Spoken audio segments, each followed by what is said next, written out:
Well, it's my good pleasure to welcome to this chapel chat John Grant. John Grant and I just discovered that we served churches in Memphis about the same time, several years ago, back in the 90s. And then we end up in Lebanon, Tennessee.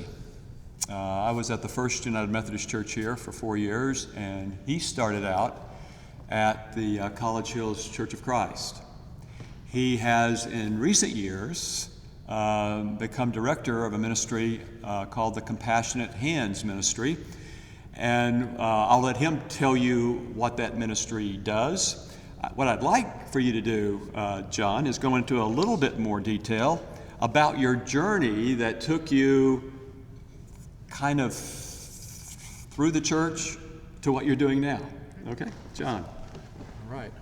Well, it's so good to be with you guys in the chapel chat. So thank you, Mike, for the invitation. So I grew up in Dalton, Georgia, in Churches of Christ was the church I attended. And from the time I was a middle schooler, I wanted to be in ministry. So I went to college, went to Lipscomb University here in Nashville and studied Bible. And then went out to Abilene, Texas to get my MDiv seminary degree. And then preached for a church in Memphis, and then worked with a church in Norman, Oklahoma, and then moved here in 2005. So I've been here 16 years to work with College Hills Church of Christ. In my ministry experience, I preached, worked with small groups, I worked with community outreach, and that's kind of what led me to where I am now. College Hills, it's not far from Cumberland. It's just a couple of miles down Leeville Pike. And it's a church that loves to serve the community. So in my role as outreach minister, we had a food pantry, we had a pregnancy help center, we'd help people with utility bills. I wasn't doing those ministries, but I was working with the various members who worked in those ministries. And so about 2012, 2013, some of the local ministers realized we had a problem with homelessness. Because people would come to my church and they'd be like, hey, I don't have any place to stay. Can you get us a hotel room tonight? And most of the churches in town had done that and been burned. Because if you pay for the hotel room and then the people damage the room, guess who's responsible? The hotel. They're calling you to say, hey, you need to fix this mess that these people made in the room you paid for.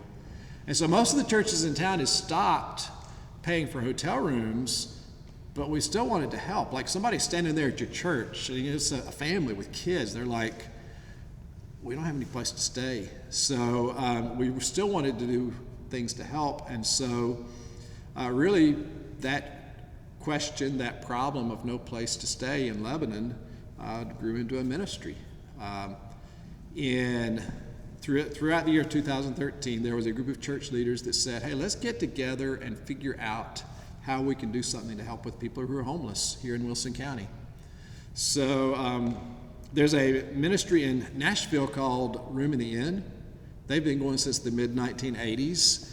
And what they figured out was that you've got all these church buildings sitting empty most of the week. Each of those churches have people who want to serve. They love God, they love the community, and we're looking to place to serve in some way. And so Room in the Inn figured out a way to open those church buildings up to serve as homeless shelters. And so that's what we did. We got Room in the Inn to coach us on how to serve homeless people in our church buildings. So December 2013, we had 8 churches who opened our church buildings to house local people who are homeless. We had 7 of us open our building one night a week to host the men, and then one church hosted the women every night, which was kind of crazy. Because, that's a really big job. They're there every single night, you're caring for them, and they were a small church. So the second winter, we survived the first winter. We didn't know what we were doing, but we learned a lot, which I think is kind of a ministry principle. You see a problem, sometimes you just jump in and you just serve, not fully knowing what you're doing. And, you get training. We had Room in the Inn coaching us and training us, but we made so many mistakes that first winter, and God protected us and carried us through the winter. So second winter, we realized we needed more churches, so we had 7 churches that kept men, 7 that kept women, and then that went on for 7 winters. By the 5th winter, we realized that the ministry had grown to the point that it needed full-time staff. So that was 2018. And at that point, I had been with College Hills 13 years, had a good experience, and I was ready to do something different.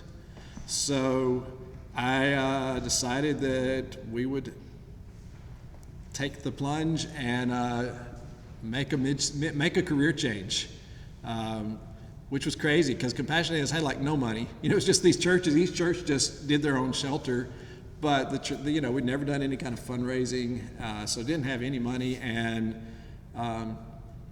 talked to several friends and said, I'm thinking about making this big change, going from congregational ministry to homeless ministry. And all my friends were like, yes, you should do this. Yes, there will be support for this. And sure enough, there was. So now, going on 3 years, I've worked full-time with Compassionate Hands as the executive director. And in 2019, we added a second staff person. She's amazing, Sheila Weathers. And then in 2020, we added the third staff person because there was a little pandemic last year. That's why we're all having to wear these terrible masks. But we had to rebuild our entire homeless program over the last winter because of COVID. We realized that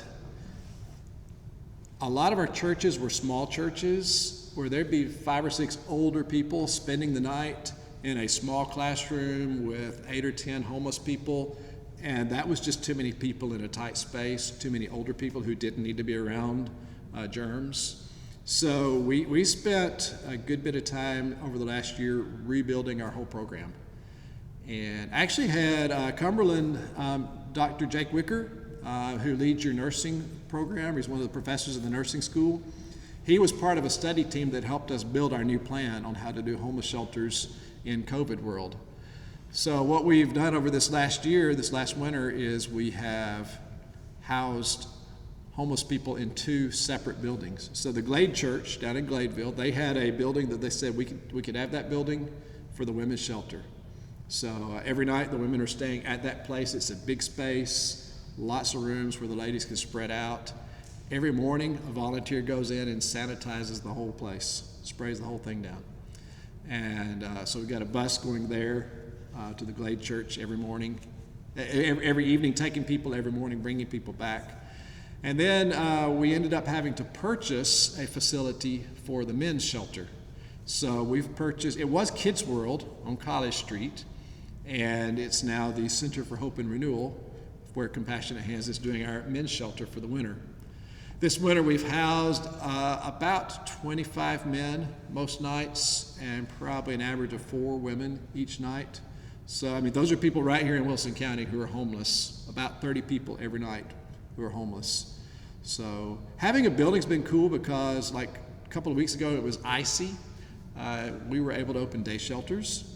So 4 days we opened day shelters and just hung out all day. We watched Avenger movies. We'd watch one in the morning, and then volunteers would bring in lunch, and we'd watch one in the afternoon. So we got caught up on Ant-Man and Endgame and all that fun stuff. So it was really fun, though. The homeless people, they helped out in the shelter.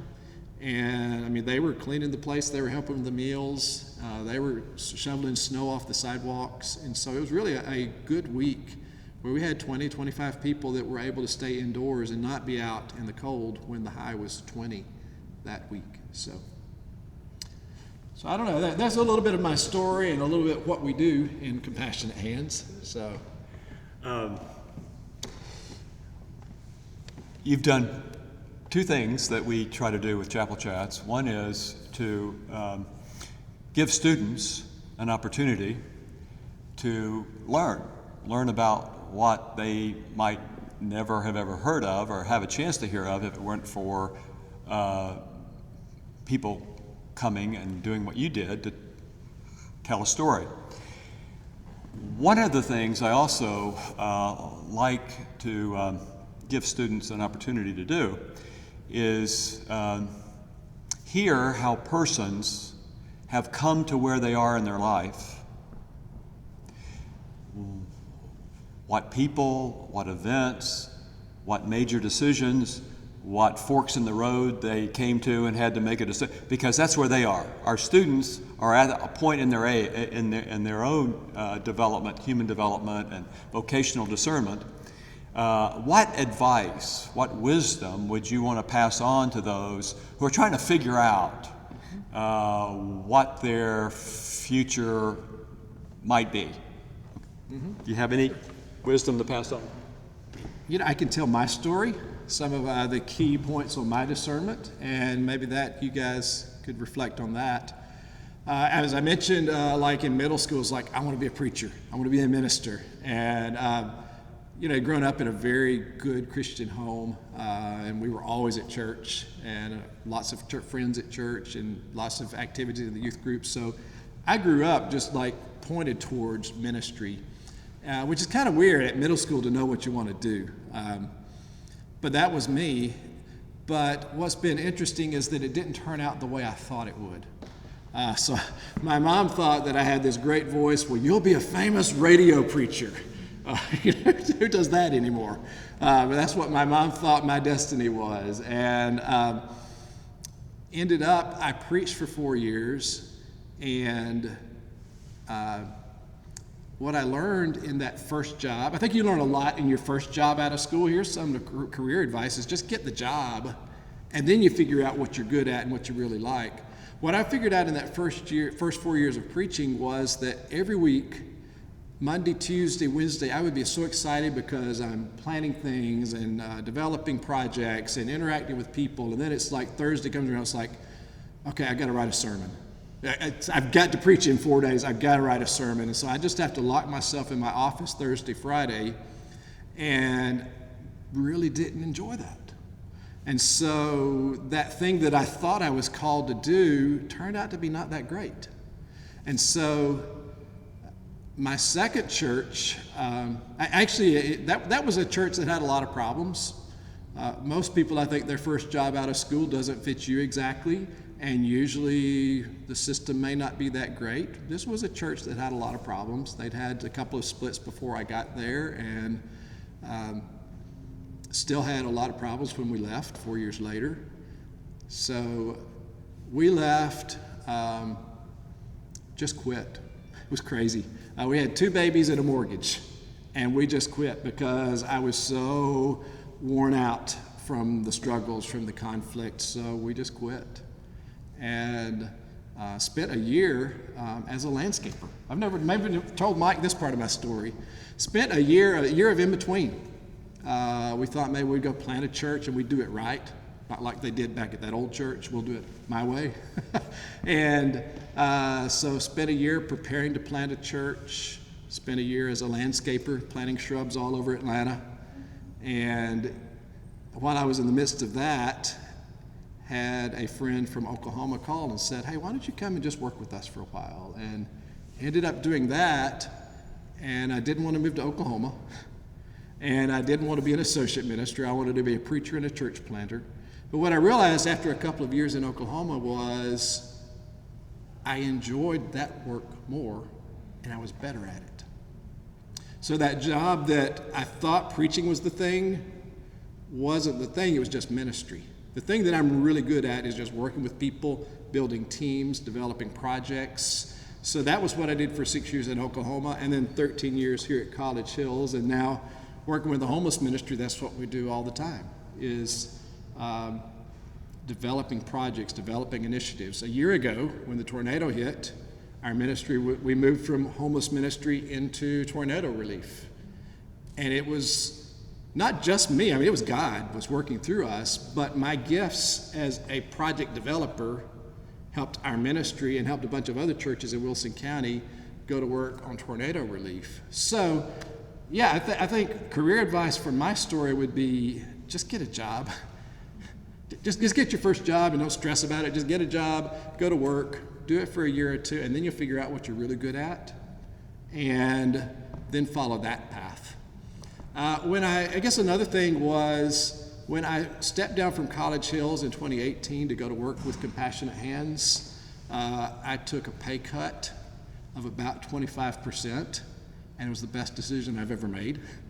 Now we were at a point in our family life stage that we could do that. We could live on less because our 3 kids were mostly grown. One was married. One was, had just graduated from college. The other was about to graduate from high school. So family-wise, we didn't have 3 little babies counting on us for groceries. My wife was working, I was working. But I took a 25% pay cut, and I'm so glad I did, because I like what I'm doing even better than I liked what I was doing. So that would be the other piece of career advice is don't always follow the money. Go for that thing that makes your heart sing. Find that thing you love to do and do that, and then figure out a way to pay the bills. And that was a great experience to take a pay cut. It was like, you weren't expecting that, was it? Yeah, I know. Don't tell your parents I said that. They'll be really upset. And that's hard to hear, I think, if you've never had any money. True. Money matters when you've struggled all your life without it. Abby gave a talk last fall. I think she titled it "The Best Laid Plans," and her testimony was the same as yours. You think you've got your map that you're going to follow, and it doesn't work the way you thought it would work. My own personal testimony is sometimes your plans don't work out, but what does work out is better than your plans could have ever been. And you didn't know that. I mean, you go through that period where you're full of anxiety because, well, for me, I label that faith. That's what faith is. Faith is trust that though you can't see the next step, you can take it and not fall through wherever through might be.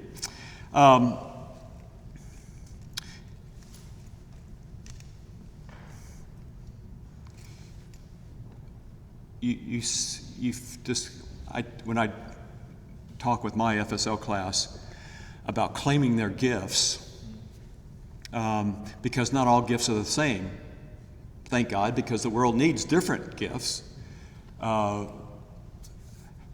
You've discovered yours to be organizing people, working with people, getting a sense for a vision, and knowing how to turn that vision into reality. What would you have to say about how we come to that, how we become aware of what our gifts are? How did you become aware? Well, you did yours by experimenting, by doing it, actually. Is there another way to do it? Is there a shortcut to discovering your gifts other than jumping in and doing something and realizing, yeah, these are, no, these aren't for me? You know that there are spiritual gifts tests, or there are career, do the Myers-Briggs, go do this career assessment. Those are good. If I had gone with what my high school counselor told me, I would have been an engineer, and I would have been miserable because I was really good at math, and that's just not my heart. So figuring out your gifts, I don't know that there is another way besides just doing it. I mean, yeah, I think you're 21, 22, trying to figure out where do I start. I think that is helpful. But like my wife, she got a business degree and became an accountant and became a CPA. So the reason she got into that was because the business teachers at Lipscomb at the time were really good. And she had a lot of friends in those programs. So she kind of chose the major based on great teachers and friends. Then she went out and started doing accounting work and hated it. Because if you're an accountant, you're sitting there looking at a computer screen all day, and you're looking at people's money, and every time you talk to them, you've usually got bad news about their money, and she wanted a job where she was more with people. So what she learned was that, at age 40, she went back to grad school to become a school counselor. And now she's a school counselor at Lebanon High and is amazing in that role. So yeah, if she had followed the gifts assessment in college, yes, she would have been an accountant. But I think you just have to do the job. You have to experiment. And there are things about those different jobs you take that you're like, hey, I'm really good at this part of the job, and I can't wait to get out of this other part of the job. So I think you have to learn it just by using your gifts. That I don't know of a gifts test that's good enough to tell you, because you don't always know. You can trick yourself on a gifts test. It's like, yeah, I'm really good with math, so I need to do this. And then you realize, okay, I can do the math, but I really don't like accounting. Or I can do the math, but I really hate being an engineer. I want to work with people and not be sitting in a room figuring. So, yeah, I think you just have to pick your career based on what you love. What is it that you really love to do? What is it that you care about? I'm doing homeless ministry because I care about the poor. I hate to see people struggling and they can't get by. And then, yeah, what you're good at. There's a quote, your calling is where your deep joy meets the world's deep need, by Frederick Buechner. And that quote really has guided me. Your deep joy and the world's deep need, they meet up. That's a really good place to live, to serve, to work. I mean, if you can make a living doing that thing you love, you're blessed. So, and I don't know how you figure that out other than School of Hard Knocks. So.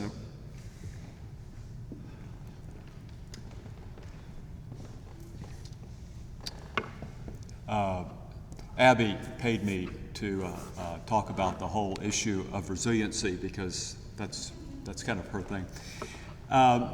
You mentioned that experience of a church, and I've been there, done that, where you just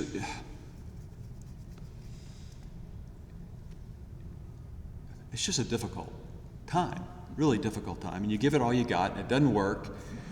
And I've often said that the church is a place where people feel safe showing their backsides, because they trust that most ministers and church staff don't carry guns, and so they can come and empty their garbage in your garbage can and leave. And they leave, and you say, "What just happened? What did I do?" And I've always said, you didn't do anything. It's just that instead of taking it out on their kids or their spouse, they took it out on you. But you have that happen enough, and you get beaten down.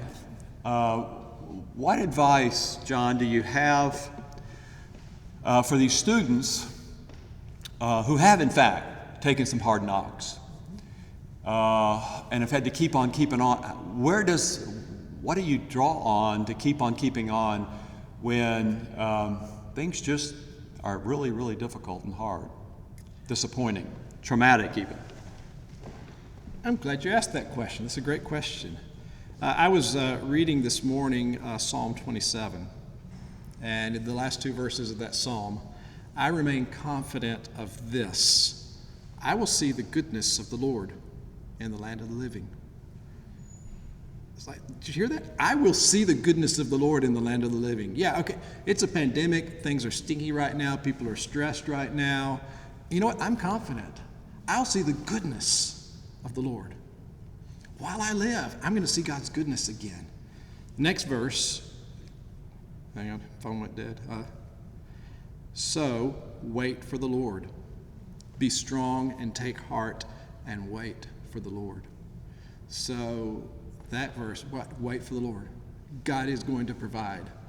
And that really helps me. It helped me when I was in congregational ministry. It helps me in my daily life now, is trusting that tough times don't last, tough people last, and God lasts. God's love endures forever is all over the Bible. God's love is constant. God's love is deep. God's love endures forever. And so I guess for me, it's going back to God again and again, trusting in God's goodness, trusting in God's provision. And I get to see it doing homeless ministry, because there's so many problems. It is so hard doing homeless ministry. When you talk about people, they bring a truckload of problems. Most people, when they come to me, it's the worst day of their life, because they've just lost housing today. Everything has blown up and fallen apart. They lost housing today when they stand on my doorstep. So it's not a good day when they come to see me. And we're able to show them the love of Jesus. Like, this is the churches of Wilson County. We work together. We serve. We treat every guest with respect. We welcome them into our home. We feed them a good meal. We give them a safe place. There's showers, there's laundry. We do everything we can to show the goodness of God in practical ways. But what really encourages me is it's like every week there's this miracle that happens where something goes badly wrong and God just shows up. So a couple of weeks ago during the ice storm, when I mentioned we were doing day shelters, a local restaurant was going to provide our lunch. So bring lunch in for 40 people, but their staff couldn't get to the restaurant. They were iced out. And so it's like, oh, it's 10:30 in the morning. We have 40 people here and no lunch. What are we going to do? 20 minutes later, another local restaurant called and said, hey, we had a catering event that got canceled. We've got lunch for 40 people. Could you use it? It's like, what in the world? I mean, God does that like every week where there's some crisis and God just shows up. Sometimes it's small. I mean, we could have run to Burger King or whatever and grabbed, 40 hamburgers, but what we got was like a really good catered meal that a business had planned for their staff. So it's like God gives better than you'd expect. But sometimes it's even bigger. Like I think of a time last fall when we had a guy that he'd been struggling with addiction. He wanted to get into rehab. And there's a really good program here locally called Cedars Recovery. And was trying to get him in touch with some leaders from Cedars Recovery. And it was Friday afternoon. They weren't able to get to the phone. I was unable to get him. So it was just like, man, I sure wish we could get him into this rehab program. That night we served a dinner. And the medical director of Cedars Recovery, Dr. Stephen Lloyd, he showed up to serve dinner that night. It's like, what in the world?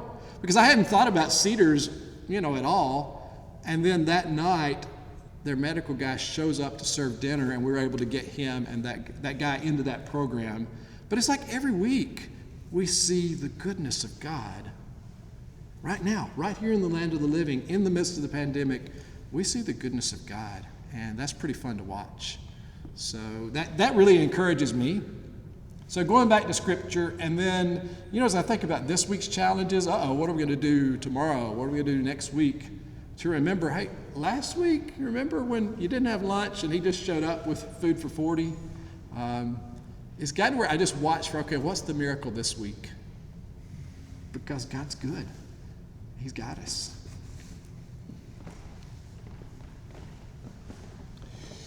This is part of my witness. During my ministry, I've had several situations of suicide. And more than once, the suicide was committed by a young man whose relationship with a young woman had broken up. And because the young man didn't have any experience to know that I can get through this pain. It's the first time that the young man let his guard down, became vulnerable, loved another person, and she broke the relationship off. And it felt like the end of the world. And he ended his life. The way I analyze that is young people don't have the experience of getting through an experience like that. A painful time, a dark time, a hard time. We can talk about, because we've lived long enough to know that, if you hang in there long enough, the sun will come up tomorrow. But right now, it is really, really, really dark. And so I guess my wisdom, my advice is when you have an experience like that, and you are beginning to wonder whether life can go on, your life can go on, and the answer you keep hearing in your head is no, find somebody that can say yes, it can, to hold on to you until that darkness passes and the dawn breaks and the light comes and you realize that yeah, it really hurts, but life can get better. Life is going to be better. This is not at all. This is the final word. There is life beyond this. Life in the church. I want you to go back to your own life in the church. Life in the church is really hard. You mentioned experiencing it, and it was so hard you quit. With everything that's going on in the world, political division, what's the truth, what's a lie? People during my lifetime, people seem to be more at odds with each other than I can ever remember. How does a leader in the church, and I imagine there's some conflict in your organization as well. How do you manage conflict and keep people together and come out in a good place? Or what, in your mind, what is your leadership style that you've learned works when people aren't getting along? There's two questions, good questions. So I'm going to take B. I'll answer that second one about my leadership style. I would say that people follow vision. And when people see this is a good thing, I want to be part of it. They can set aside a lot of differences when you're unified. Like if you're on a sports team, our goal is we're going to win this game. You know, you may have some guys on your team that really get on your nerves, but if you're focused on we're going to win this game, you pass the ball to each other. You work out those conflicts because you're focused on the goal. So I would say for Compassionate Hands, for our homeless ministry, oh wow, we have churches from all over the spectrum. We have 45 churches working together, and many of those churches have strong disagreements with one another that I don't know that I even want to get them in the same room to have a Bible discussion, just because when it's a faith question. Those feelings, those beliefs are deep, and so we've got the whole spectrum. You know, some of the most conservative churches in town, some of the most progressive churches in town. Name a kind of church, and we've probably got that kind of church in our network. The thing that helps us is we're focused on a goal. Homeless ministry. Like, wait a minute. Okay, you guys believe this and we believe that, but this person, if we don't take care of them tonight, they're going to die on the streets. That really gets your vision focused when you see a person with real needs, and you're like, okay, we got to work together. We can talk theology later, but we've got an issue here. It's really been cool in our organization how much unity there is. That really amazes me that we've got 45 churches working together from pretty much any denomination you can imagine. And I think it's because the problem is so hard. We all realize this is bigger than the Methodist Church. Homelessness is bigger than the Catholic Church. It's bigger than any mega church. Homelessness is a huge problem. You see one person who's homeless, they have relational issues, financial issues, job issues, medical issues, mental health issues, addiction issues. I mean, one person has 8 or 10 issues. And so homelessness is a big enough problem that we have to work together. So I think one of my things I do as a leader is I do a good job selling the problem, which I think is a key to getting a group to work together. You agree, this is the problem we've got to focus on. You know, if you and your team, your coworkers, you say, this is the thing we've got to fix this week, a lot of the static kind of goes away. That, there's some strong political opinions, strong opinions. It's so funny, I visit the various churches in town as part of my job. And so I'll go to one church and it's like everybody's wearing masks and they're spread out kind of like here. And And then the next week I'll go to another church and there'll be 400 people packed in a room with no mask. I'm like, okay, you people are crazy, but that's their church. And boy, those two groups would have strong disagreements with each other, and they both want to help the poor. They both care about that homeless neighbor. And so that getting that common problem really helps us get unified. I think another thing that our organization does well is we don't let crazies get into leadership, which is a key if you really want to have unity. You know, when you look at Cumberland University, I think Dr. Stum is a great leader here at the university, and I think he does a really good job of picking good leaders within the team. But you know, make 3 or 4 crazy hires, some crazy vice presidents, you could have massive conflict within the school, and it's going to filter down to your teachers don't like each other and the students are having conflicts.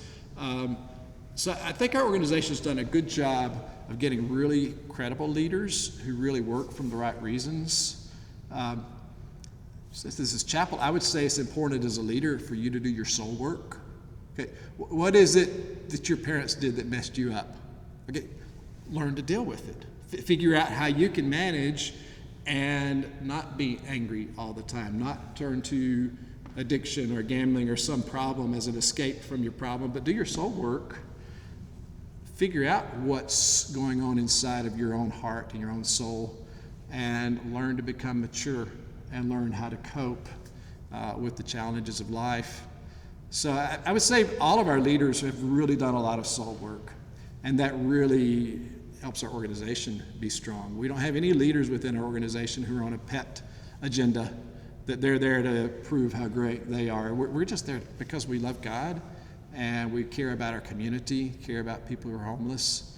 So those would be some things I think that have made our organization incredibly conflict-free.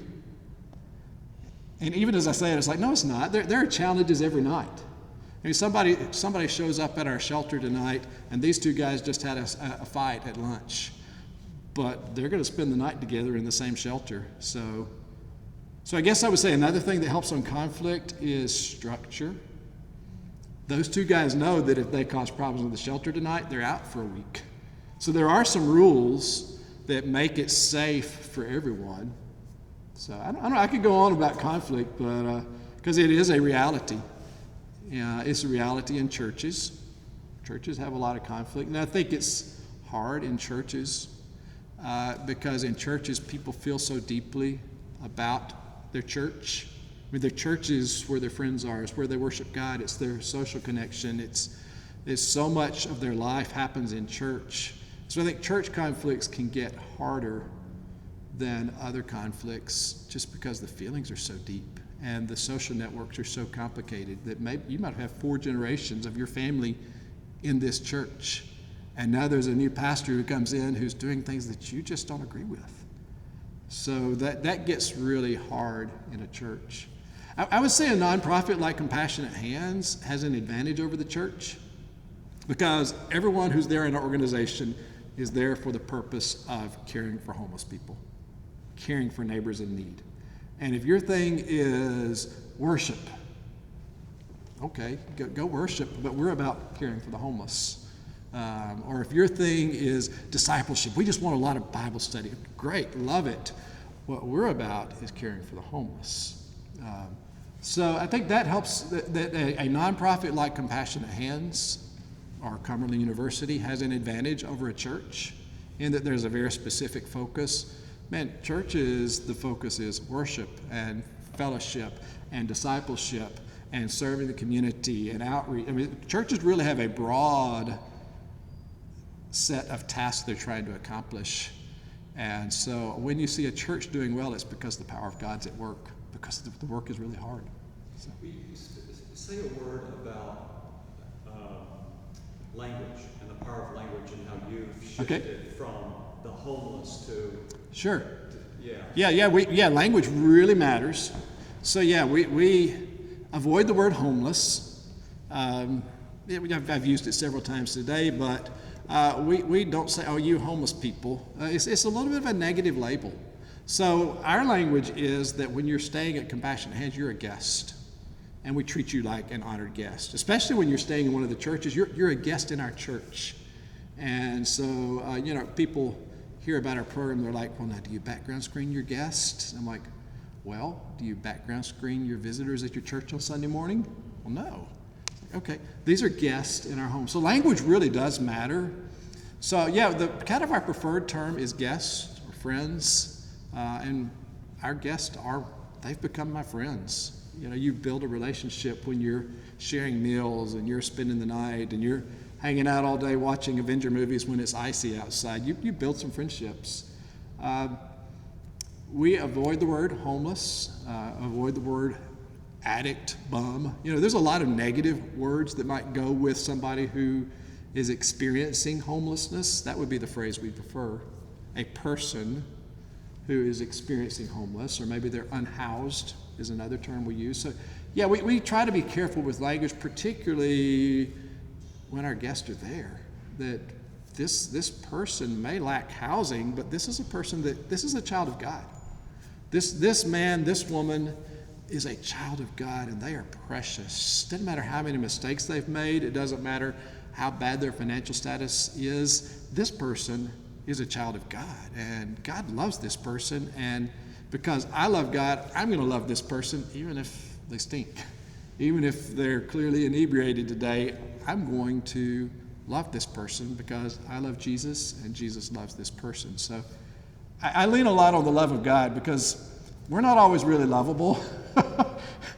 There's a lot of times I'm not very lovable, and God has been good to love me in spite of those days when I'm not lovable. And so, yeah, we really try to show the love of Jesus to everyone that walks through our doors. And that, yeah, language really matters. So, an observation. Okay. You mentioned that your wife, her name is? Amy. Amy. Amy's a school counselor. I've had family members who have been teachers, principals. And I'm convinced that what society has done with all of its issues and problems is say, you deal with it, and the you is the school. And so the school says you've got to help all these students graduate, but those who are trying to do that know that they've got to deal with being homeless or not having enough food or having trouble at home, or, the whole list of society. And my observation is that you and Amy both, every day, run into the myriad of social and personal issues that human beings have today. So how do you support each other and not drag each other down when you share your experiences with each other? It's a good question. So we in ministry, for a long time, we don't share names.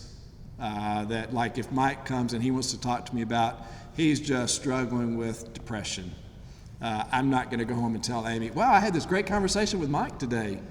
So that's been a boundary for us that's really served us well in our marriage.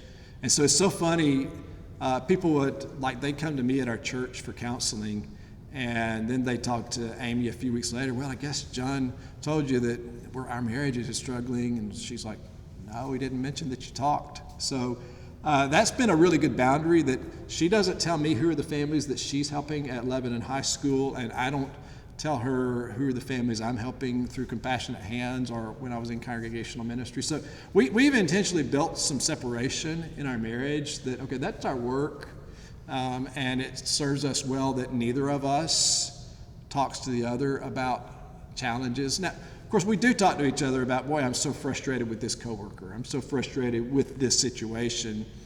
But as far as confidential kind of things, we've never shared names.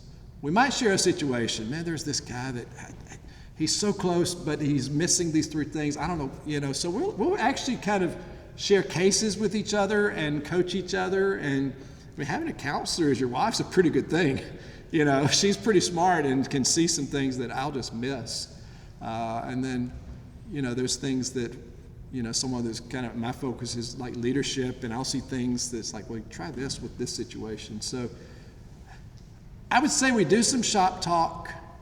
We avoid discussing names. And then we're intentional in our marriage about just investing in the marriage, that we really want to have a good marriage. And so, we do dates every week and try not to just talk about our problems. We'll talk about, movies or the weather or, what was encouraging for you this week. We do a lot of walks now that the weather's warming back up. We're pretty much every night we're out walking if the weather's good. And we'll talk about our day, we'll talk about the challenges, but we don't dwell on those. And I suppose whatever job you're in, it's got its headaches. Ministry, school counselor, you do have a lot of burdens of a lot of people that you're carrying. That would be true any teacher, any minister, any kind of helping profession. You're going to be holding a lot of people's burdens, and you learn as a survival strategy that you hold their burdens, you lay them before God, and then you go live your life. You can't own their problems. You can't carry their problems. You support and encourage, but then you kind of leave it at the office in a sense. So, our marriage is very joyful, even though we're both working with very hard situations. Amy's my best friend, and we've had a lot of fun raising our 3 girls. And so it's. John, how old are you? Oh, no, that's getting kind of personal, Mike. I wouldn't ask Amy, but I can ask you. Okay, so I am 51 and we'll turn 52 on Saturday. Ooh, happy birthday. Well, thank you. I've got 20 years on you. All right. And I look it. I want you to go back. Okay. 30 years? 30 years. A little years. more than 30. I want you to imagine you're sitting out here. Okay. Given the 30 years you've lived, what would you like to say as we finish this time together? What word do you want to leave with these young men? With a 21-year-old ready to take on the world.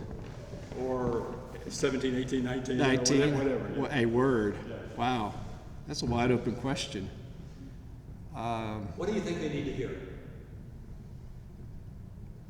I think young adults need to hear it's going to be okay.